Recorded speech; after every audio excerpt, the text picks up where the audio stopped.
Alors bienvenue dans cette vidéo numéro 4, cours numéro 4, je suis absolument ravi de vous retrouver. Alors j'espère que l'exercice d'hier a été profitable. Alors on va refaire un point sur ce que l'on a vu jusqu'ici. Donc ces derniers jours, vous avez pu prendre conscience de pas mal de choses, vous avez pu éclaircir votre ou vos objectifs, vous avez appris à les visualiser et vous avez compris que votre détermination était le principal moteur pour rester motivé.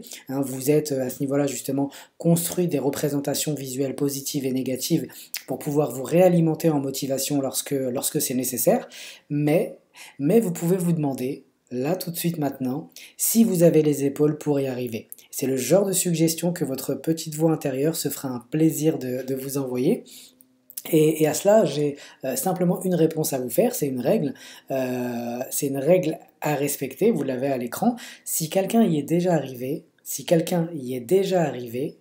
eh bien c'est que vous pouvez y arriver aussi. Donc le fait de savoir que quelqu'un l'a fait avant vous devrait vous permettre de prendre conscience que c'est possible. Alors vous vous souvenez, je vous ai expliqué un petit peu comment ça s'était passé pour moi lorsque j'ai commencé à entreprendre sur Internet. Au départ c'était très difficile, je travaillais 7 jours sur 7, plus de 15 heures par jour pour à peine gagner de quoi faire tourner mon entreprise ou survivre, disons les choses clairement.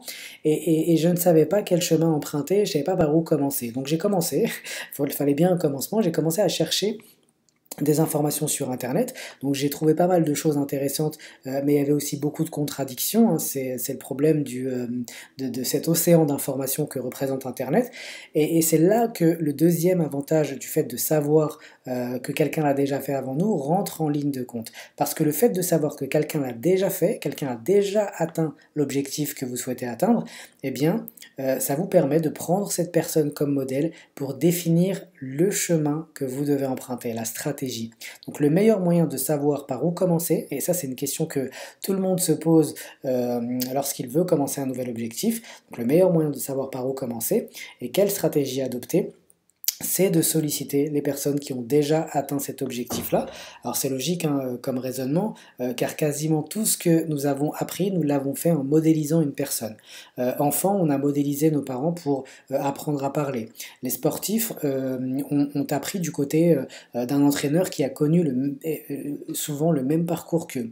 Donc pour ma part, j'ai appris à créer une société rentable auprès d'entrepreneurs qui avaient déjà atteint cet objectif-là, donc qui avaient créé une société ultra rentable qui générait plusieurs centaines de milliers d'euros par mois, voire par année.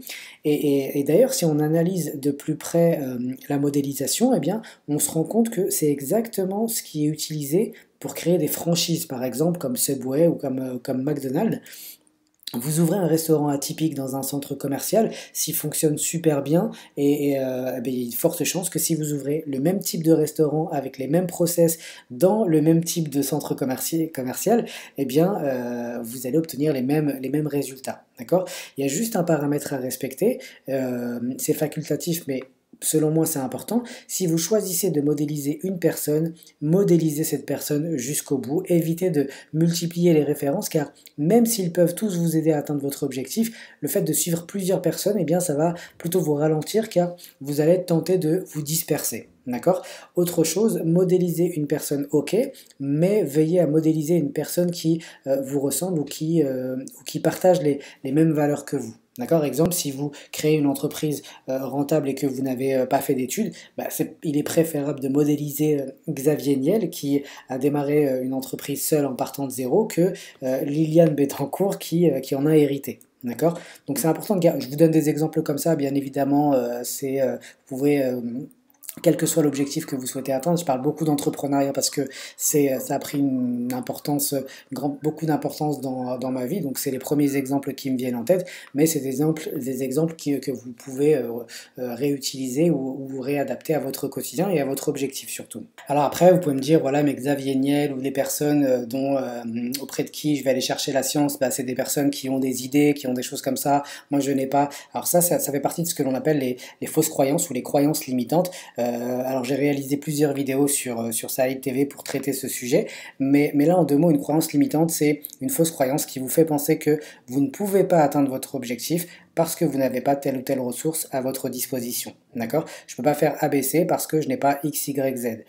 Les fausses croyances sont présentes dans tous les domaines, mais mais surtout dans l'entrepreneuriat. En tout cas, moi je l'ai vu beaucoup dans mon domaine. Je n'ai pas fait d'études et donc je ne peux pas créer une entreprise qui cartonne.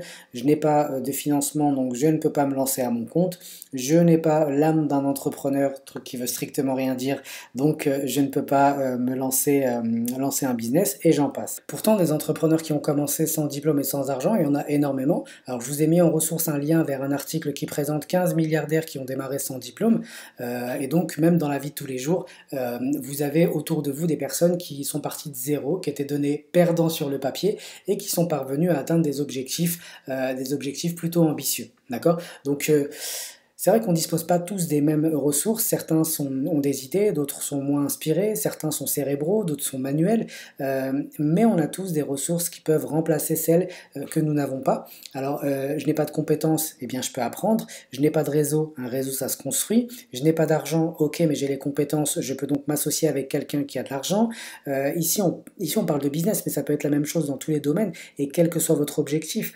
On a tendance justement à trop se concentrer sur ce que nous n'avons pas, plutôt que de faire l'inventaire de tout ce que l'on a à disposition. D'accord? Et ça, c'est une erreur. On commence toujours par faire l'inventaire des ressources dont on dispose, et c'est l'exercice du jour. Je vais vous inviter justement à faire l'inventaire des ressources dont vous disposez pour atteindre votre objectif. C'est-à-dire que vous allez, maintenant que vous savez exactement ce que vous voulez faire et que vous savez vous avez une idée des personnes que vous pouvez modéliser, des livres que vous pouvez lire, des formations que vous pouvez faire pour atteindre votre objectif, eh bien, ce que vous allez faire maintenant, c'est de déterminer les outils dont vous allez avoir besoin pour pouvoir cheminer vers l'atteinte de votre objectif. Tout est expliqué dans l'exercice du jour sous cette vidéo, et moi je vous retrouve demain pour le dernier exercice. C'est important que vous fassiez cet exercice-là, ça va vous permettre d'avoir plus de visibilité par rapport au parcours que vous allez emprunter, et surtout